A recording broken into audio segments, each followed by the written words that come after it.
By the end of October 1942, the city on the Volga still has not fallen.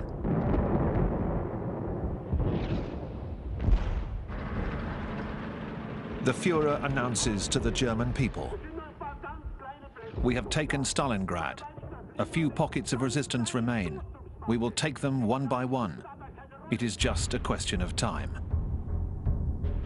For Hitler, Stalingrad has come to represent his victory over Russia.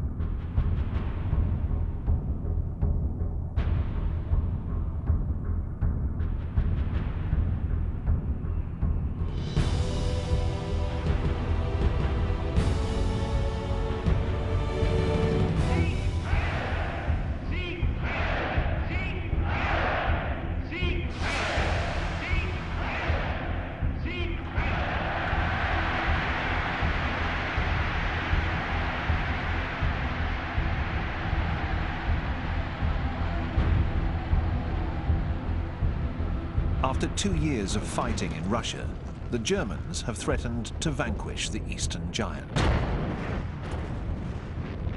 In the north, Leningrad is surrounded by the Germans. It has been a year since the Germans entered this northern city. In the center, Moscow, the target city, remains just within reach for the Germans.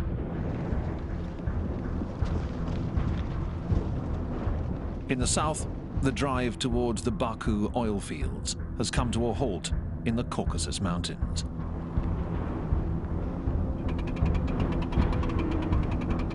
In Stalingrad, the Soviets are holding their ground. Contrary to Hitler's declarations, Soviet boats continue to cross the Volga, bringing over reinforcements. Every day, thousands of young Russian men, sometimes without any weapons or military training, are disembarked on the riverbanks. Those who back away from the German shells are ruthlessly executed by the political commissars.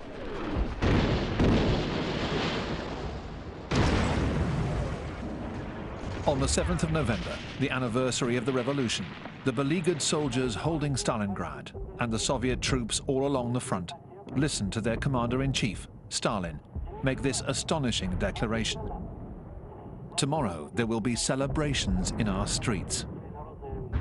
And indeed, General Zhukov, the man who saved Moscow, has a plan to keep those pockets of resistance fighting to the very end, in order to retain the German troops of General Paulus inside Stalingrad. On the other side of the Volga, Zhukov is secretly putting together an entire army.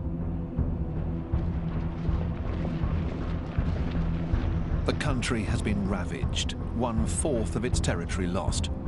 But the entire Soviet Union is toiling away to provide this new army with huge amounts of equipment. Factories that were moved out and rebuilt behind the Ural Mountains are operating 24 hours a day. In this endeavor, lives will be sacrificed. It is the winter of 1942. The women working in these unheated, sometimes roofless workshops are cold and hungry. Many will die of exhaustion. But the country's industrial production will increase tenfold. The United States is now providing massive amounts of aid to the Soviet Union. The Allies are able to reduce the threat posed by German submarines in the North Atlantic by forming protected convoys to Soviet ports, such as Murmansk. Anti-communism is put on hold. For the Americans, Joseph Stalin is now Uncle Joe, and for the British, good old Joe. The Russians receive huge shipments of jeeps, tanks, planes and trucks, and cans of corned beef. When they open the tins of meat, the Russian soldiers joke, "We're opening the second front." Along with Stalin, everyone expects the Allies to do more to alleviate their plight. In Egypt, however, the British are being threatened by the Germans. Rommel, whom Hitler has just promoted to Field Marshal after his victories in the desert, and his tank army, the Afrika Korps, are getting dangerously close to the Suez Canal. They have reached El Alamein. The British Empire is in peril.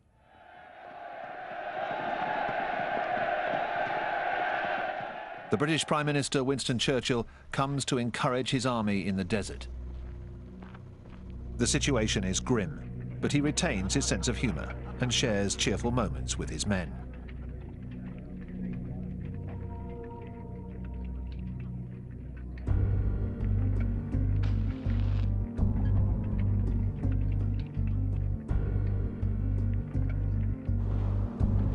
He meets with the newly appointed General Montgomery. Montgomery wasn't Churchill's first choice. And all of these soldiers in the desert are a little worried. The British, the Australians, the New Zealanders, the South Africans, and the Free French. As soon as he arrived, Montgomery, the son of a clergyman, ordered a new program of strict rules and discipline to be imposed. He is cautious. He waits until his army is superior in terms of both men and equipment. The new American Sherman tanks, for example, built for speed and power.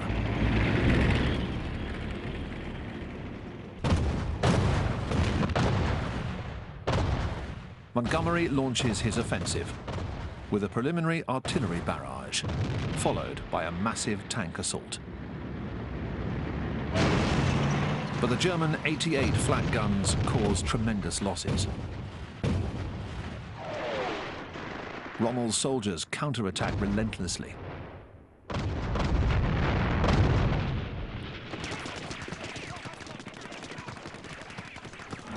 The battle turns into a bayonet charge, just like in the Battle of the Somme in 1916, with heavy casualties on both sides.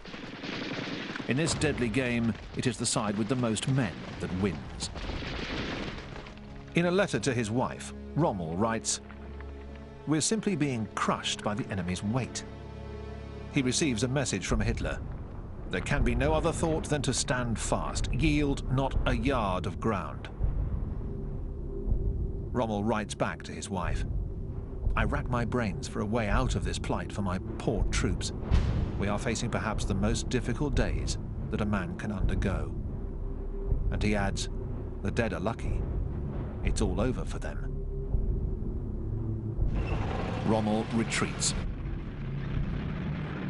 In London, Churchill announces to his fellow citizens what is really the first good news of the war.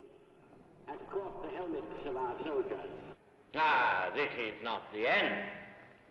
It is not even the beginning of the end. But it is perhaps the end of the beginning. Churchill's words ring out around the world. The old British lion has stood up to Hitler.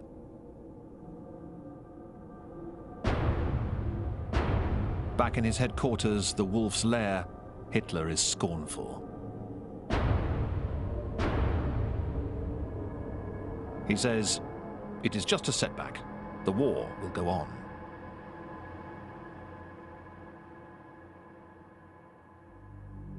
And indeed it does. The Allies open up a new front in North Africa, a first step towards controlling the Mediterranean. As in 1917, American troops sail across the Atlantic. The French writer Antoine de Saint-Exupéry, who was exiled in New York, will return from the US with one of these military convoys. The author of The Little Prince writes, "Friends in America, I'd like to do you complete justice. 50,000 soldiers were going to war not for the United States, but for humanity, for human respect, for human freedom, and human greatness."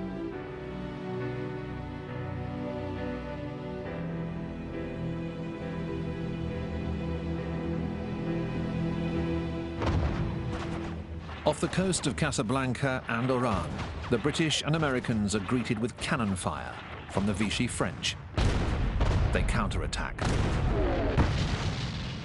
North Africa is still controlled by the Vichy regime, which collaborates with the Germans. The fighting is violent, and the Vichy forces suffer extensive damage. The Free France leader, General de Gaulle, makes a speech over the radio in London. Chefs, soldats, marins, aviateurs, fonctionnaires, colons français d'Afrique du Nord, levez-vous, aidez nos alliés, joignez-vous à eux sans réserve. After 2 days of fighting against the liberators, the guns are silenced. The Allies secure their landing.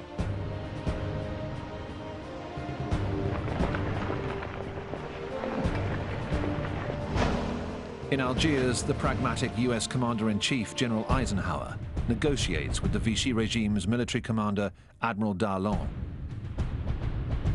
Darlan is one of France's most die-hard collaborators, who had even met Hitler.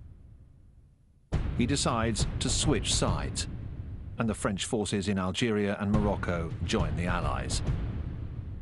A few weeks later, Darlan will be assassinated by a French resistance fighter. Many of the French in North Africa greet the Americans warmly.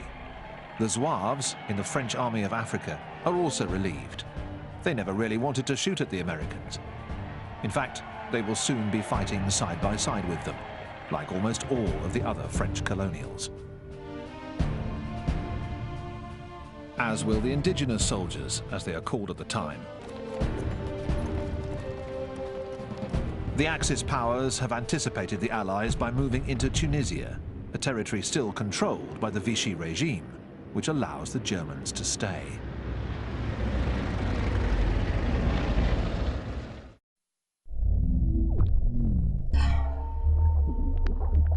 Is retreating towards Tunisia.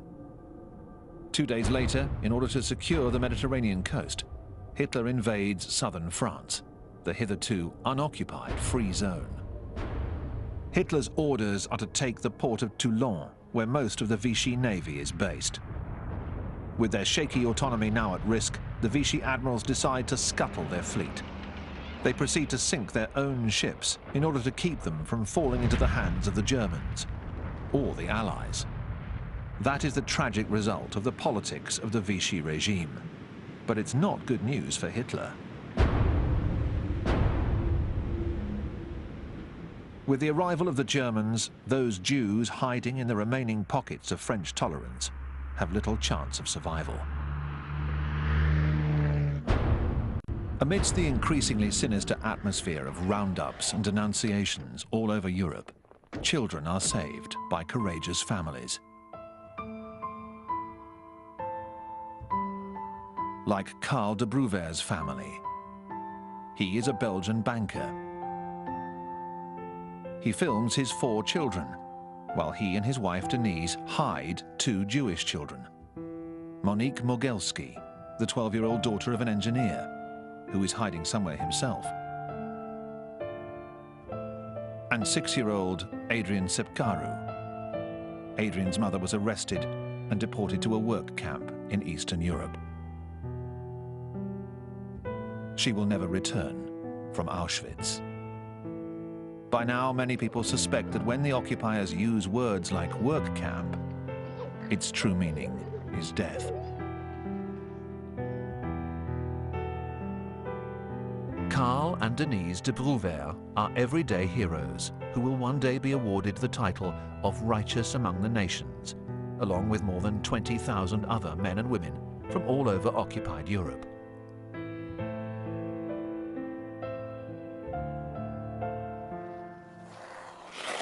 "3,000 kilometers away, outside of Stalingrad, the Germans have been enjoying a brief respite behind the lines before returning to fight the Russians in order to eliminate their remaining pockets of resistance.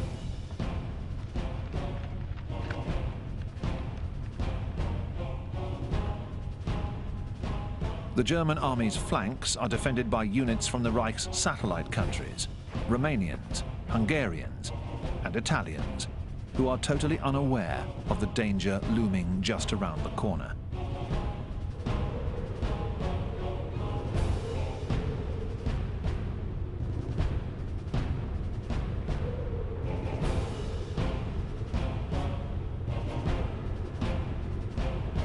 A few kilometers away, the Soviet troops are preparing to attack.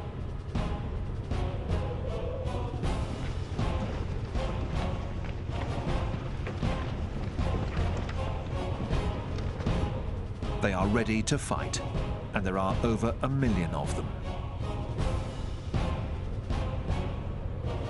They are going to storm the enemy's weakest units in order to surround the German army occupying Stalingrad.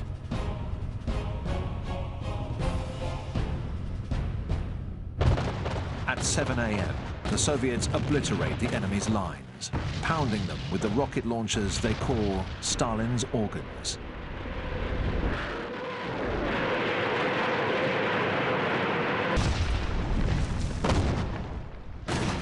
Zhukov's massive army launches the offensive.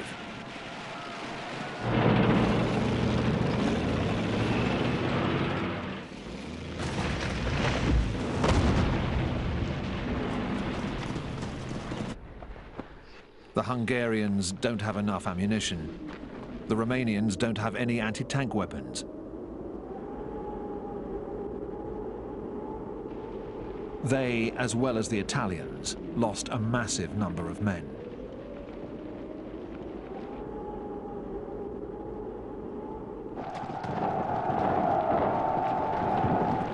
The two Soviet armies from the north and the south meet up.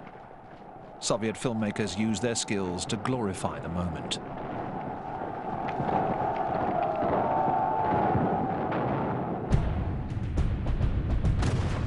The Germans see the Soviet tanks close the circle around them.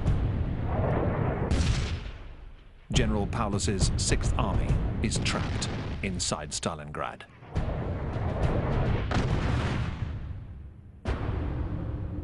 Hitler is in the Berghof, his retreat in Berchtesgaden in the Bavarian Alps, where he is informed of the Soviet offensive. His immediate reaction is to hide this news from the German people. He rushes off to his headquarters in East Prussia, declaring, "If the 6th Army withdraws from Stalingrad, the Wehrmacht will never be able to return." Paulus could still break out of the encirclement, but he would have to obey orders. For when Hitler arrives at the Wolf's Lair, he sends him this message: "Stand firm. An army will come to rescue you." But no army is able to reach them, and the aeroplanes of the Luftwaffe fail to deliver sufficient supplies, in spite of the promises made by the head of the Air Force, Hermann Goering.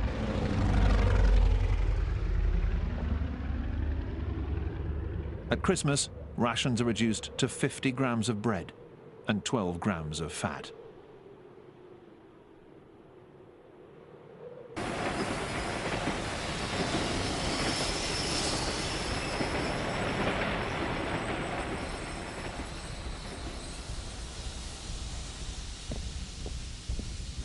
Mussolini, who has just lost an army in Stalingrad, is looking for a way to shift German attention back to North Africa.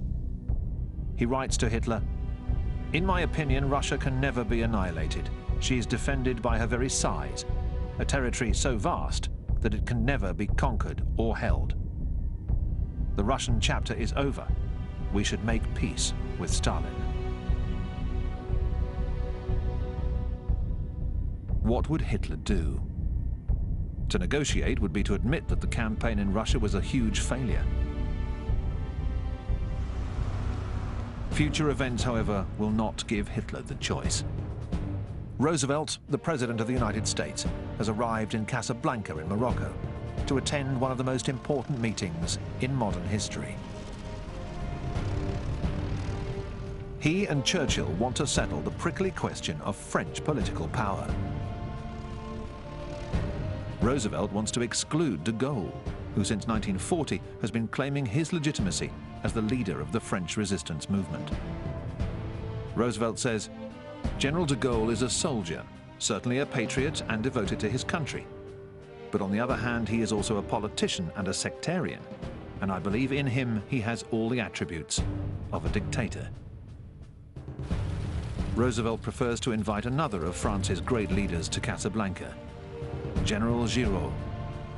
Taken prisoner in 1940, he has just escaped from Germany and arrived in North Africa.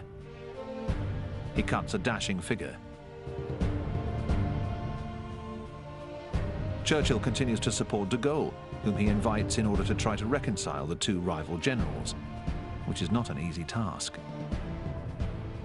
Roosevelt and Churchill agree that future cooperation between the two adversaries is necessary in order to save France. It is obvious that Roosevelt has warmer feelings for Giraud than for de Gaulle.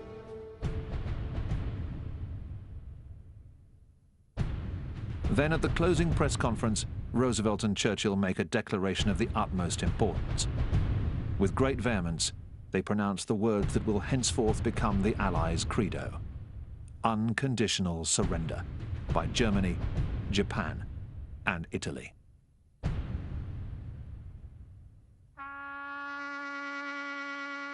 There will be no more negotiating. The Allies will keep fighting the Axis powers until the very end. The price in lives will be high, and many believe that this radical position, whose purpose is to reassure the Soviets, will only serve to increase the Germans' devotion to their Führer.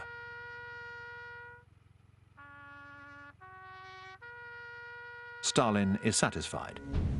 He feared that Hitler would conclude a separate peace with the Allies in order to pit all of his forces against Russia. He launches his offensive to annihilate the beast still lurking in the ruins of Stalingrad.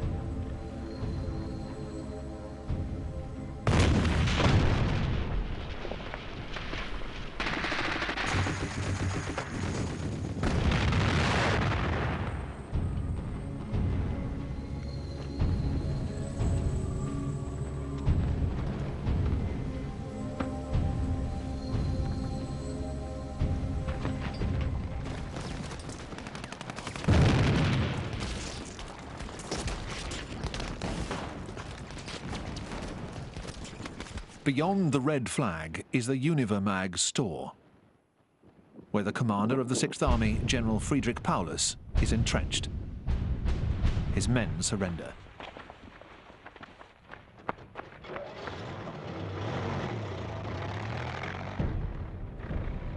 The day before, Hitler had promoted him to Field Marshal, thinking it would compel him to commit suicide in order to save his honor. Paulus, however, on the verge of collapse, weakened by dysentery and revolted by the absurdity of Hitler's orders, allows himself to be captured. Field Marshal Paulus is an extraordinary prize for the Soviets. He is the man that masterminded Operation Barbarossa, the plan to invade the Soviet Union.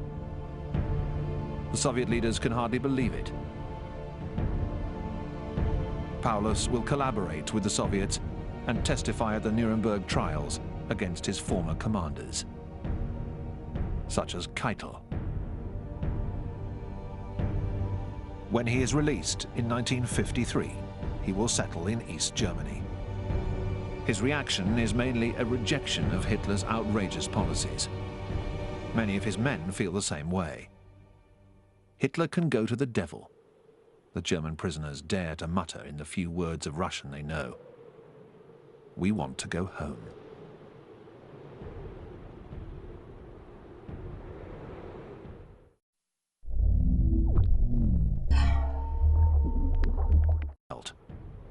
After the German defeat at Stalingrad, hope is revived. The German news broadcasts do not, of course, show any of these images. And Hitler says, "We must not use the word surrender. We must explain that our men were unable to receive supplies and that is why they were beaten. We have to use the word sacrifice."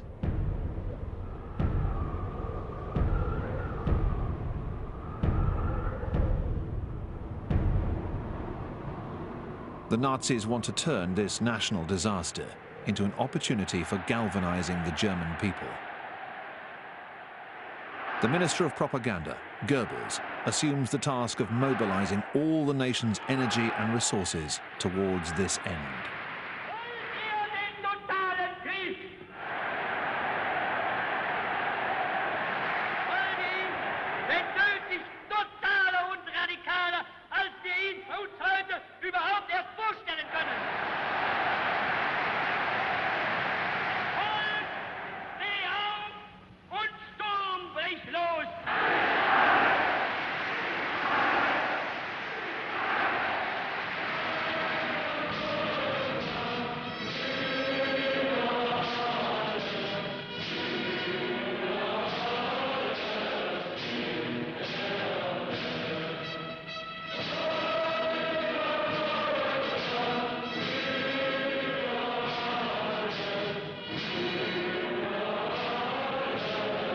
In the audience, seemingly ecstatic, is Albert Speer.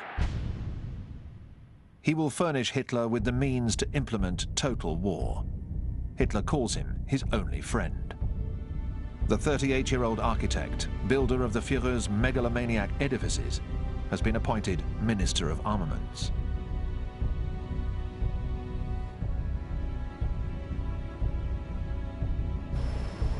Speer gives new impetus to the German war industry.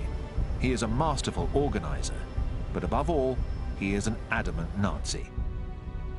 Under his orders, millions of foreign or Jewish civilians will be rounded up and worked to exhaustion or to death. After Russia and Poland, occupied France is the country that provides the Nazis with the greatest number of workers. The Vichy regime institutes a compulsory labor service and drafts 600,000 French workers for Germany.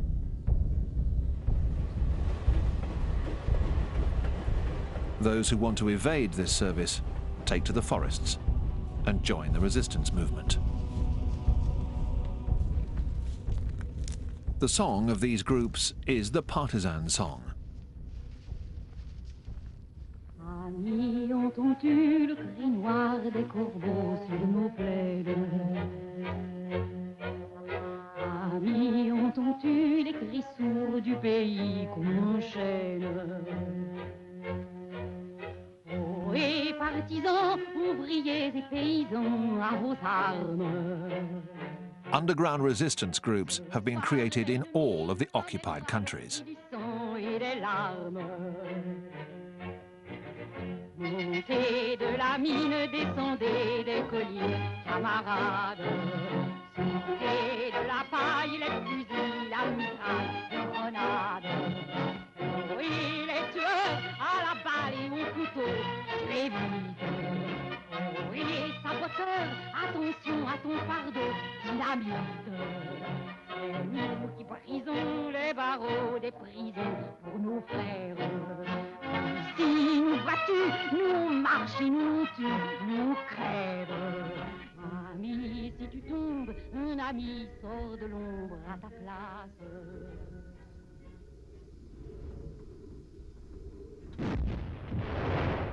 Behind the walls of the Warsaw Ghetto, the Germans are confronted by a Jewish uprising.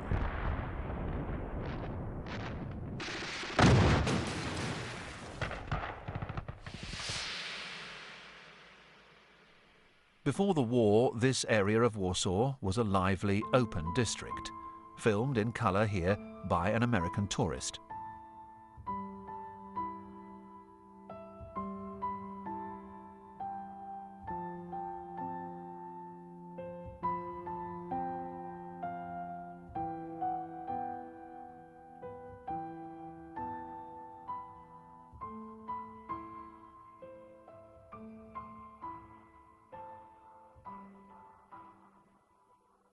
In 1940, the Nazis turned this pleasant area of Warsaw into an overpopulated prison.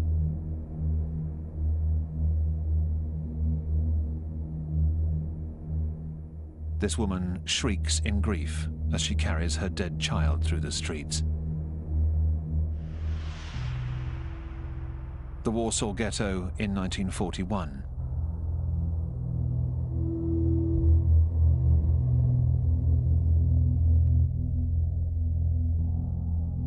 The ghetto in 1942.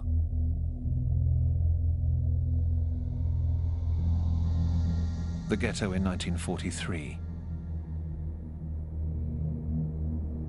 The Nazis deliberately starved the people in order to kill, weaken, and prevent any kind of revolt. But the Jews managed to acquire weapons, and they die fighting. The survivors are deported to the Treblinka extermination camp and executed. The ghetto is razed to the ground.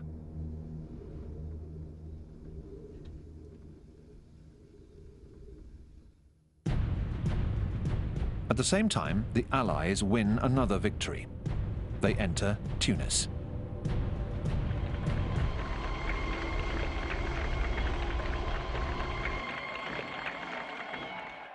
Behind these gates, the Germans had already initiated policies to persecute the Jews in Tunisia during their short occupation. The Jews immediately take the opportunity to remove their yellow stars.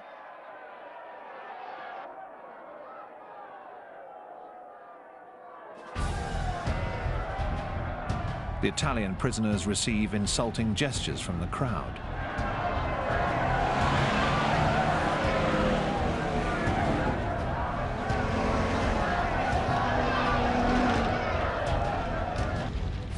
Rommel, who is still in Tunisia, is filmed by a German officer before boarding one of the last planes leaving for Germany. In March 1943, he wrote, "I have received instructions to take sick leave and get myself back into shape. All my efforts to save my men and get them back to the continent have been fruitless. Orders have been issued by the Führer's headquarters to maintain the utmost secrecy concerning my recall to Germany. My military reputation is still to serve as a deterrent."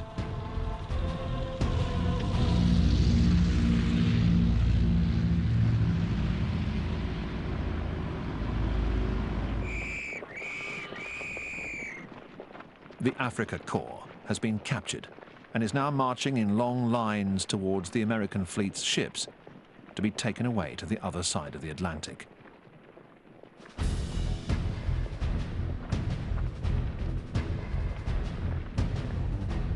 During the war, 380,000 Germans will be sent over to Canada and the United States, from where escape is impossible.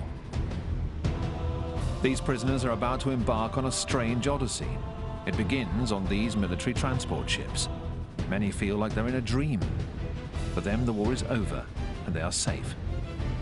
However, for these German soldiers, the dream will soon turn into a nightmare, because even here, the Nazis remain in control.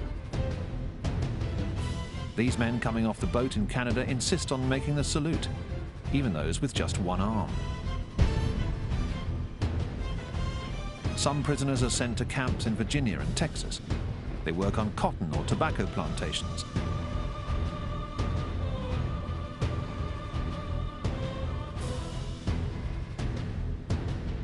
In these barracks, Nazi law continues to terrorize the prisoners.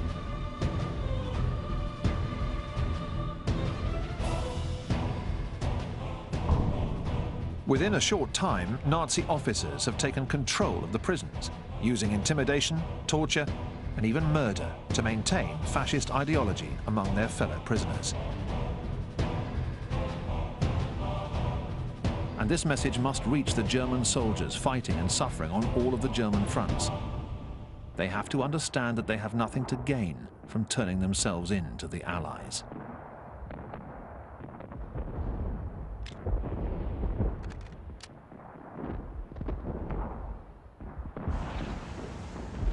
On the Eastern Front, ever since the fall of Stalingrad, the Wehrmacht is never the same.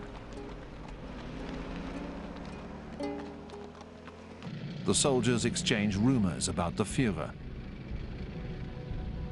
Apparently he's lost his head. He's being secretly held in Berchtesgaden. It's his double that we're seeing.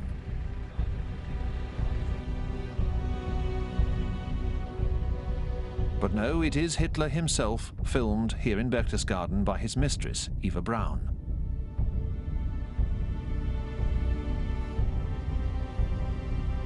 Since his army's defeats at Stalingrad and El Alamein, he's changed. His famous moustache has grayed. One of his generals, von Senger, is struck by his appearance. He says his skin was flaccid. The look in his blue eyes, which had mesmerized the crowds, was reddened by insomnia.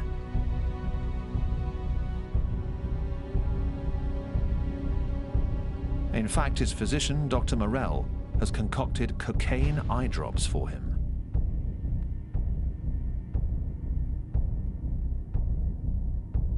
Morell is filmed here on the 20th of April 1943 with the secretaries and close friends who have come to wish the Führer a happy birthday. He is only 54. Morell is able to make him presentable for ceremonies. Hitler, however, is careful to keep his left arm under control. It tends to tremble. He is already showing signs of Parkinson's disease.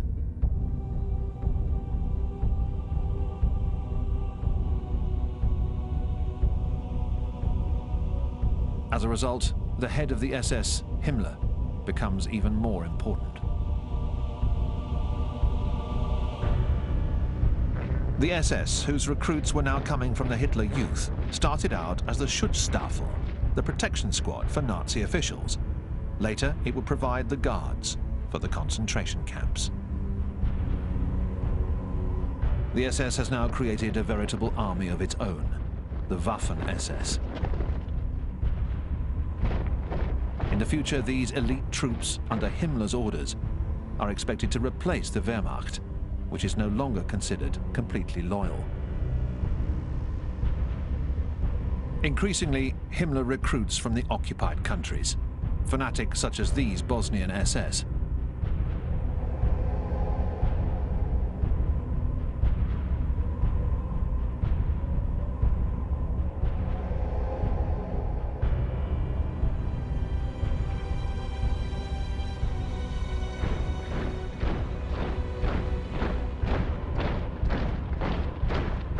In the occupied areas of Russia, the SS also has no problem recruiting 2 divisions of Cossacks, who during the time of the Tsars were already known for their bloody anti-Semitic pogroms. They will form the fearsome 15th SS Cavalry Corps.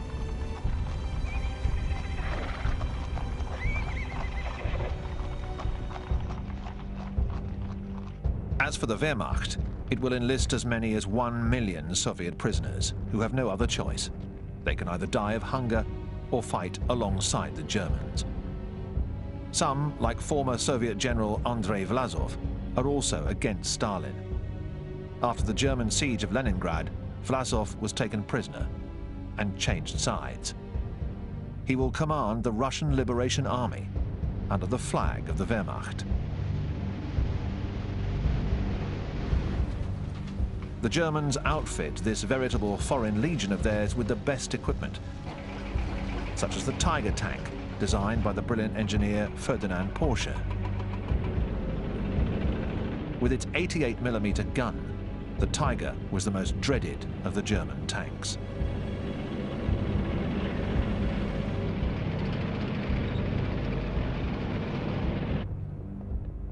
As a result, back in the wolf's lair, Hitler starts to feel hopeful again. He can now renew his obsession with destroying the Red Army. He wants to attack at Kursk. The Russians have pushed forward into the front lines, and Germany will launch a massive summer offensive, Operation Citadel, the biggest tank battle in history. 2,700 German tanks are preparing to combat 3,600 Soviet tanks. But the technical superiority of the German Tiger appears to be overwhelming.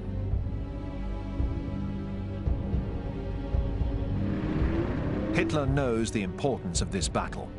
To lead his force of 900,000 soldiers, he has chosen the man who helped him to win the Battle of France, Field Marshal von Manstein.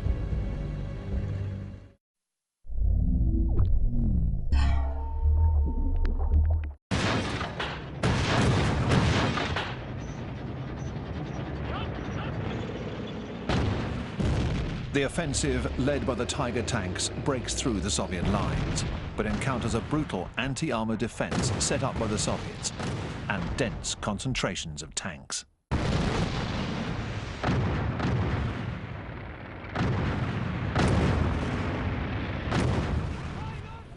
The Wehrmacht's troops are pushed back. Even the formidable Tiger tanks are falling victim to the Soviets.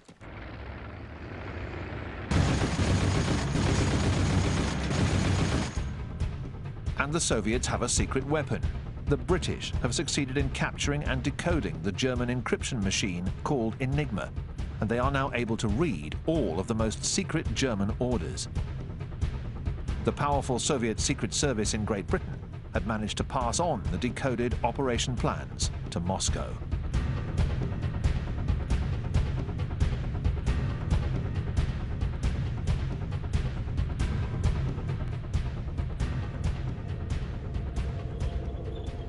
At Kursk, the outcome is devastating for the Germans, who have already lost 50,000 men in this battle.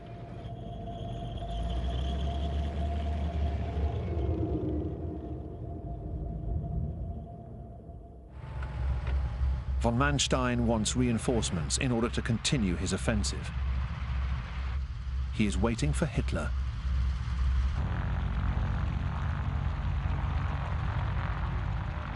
He immediately tells him, "We have suffered losses, but the Russians have too, even worse."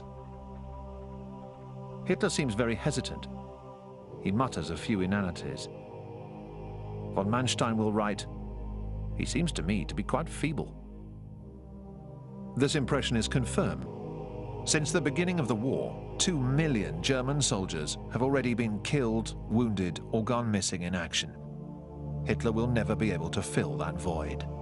Things are now a far cry from the victories of the Lightning War campaigns, the Blitzkrieg of the Battle of France.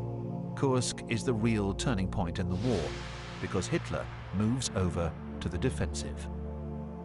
Overcome by paranoia, he insists on having stenographers present. Von Manstein does not believe that everything is lost, but Hitler disagrees.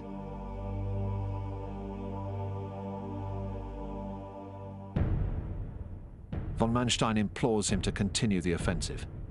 Hitler refuses. The Battle of Kursk is over. For Hitler, the priority now is to send reinforcements over to Sicily, where the Allies have just landed. The noose is tightening. Things are moving fast.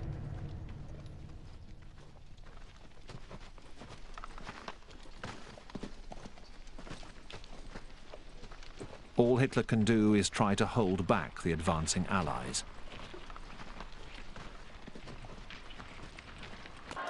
But he is unable to prevent the fall of Mussolini, which leads Italy to surrender and to change sides.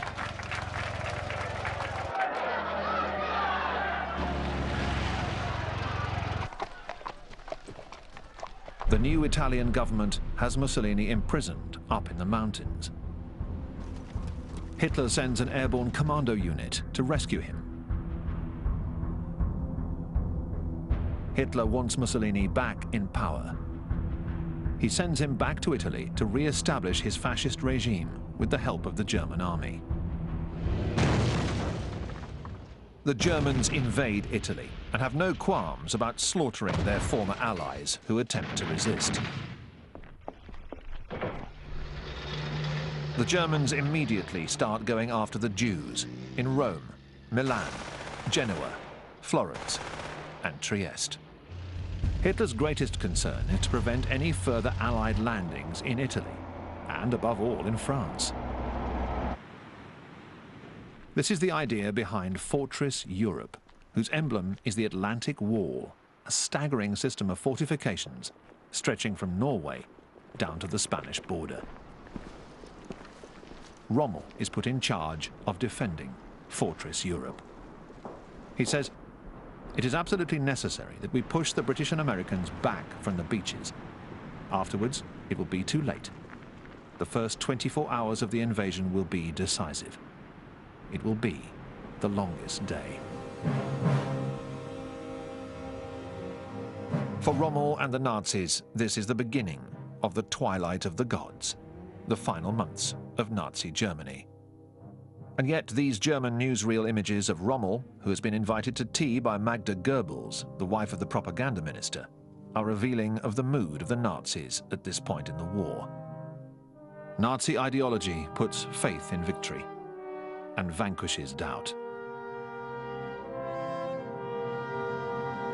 Magda Goebbels worships Hitler like a god, even though he is driving Germany into a frenzy of bloodshed and death. Magda Goebbels has given all of her 6 children first names that begin with the letter H, just like Hitler. Helga, Hildegard, Holdine, Helmut, Hedwig, and Heidrun. She will kill them all, one by one, on the last day of the Reich.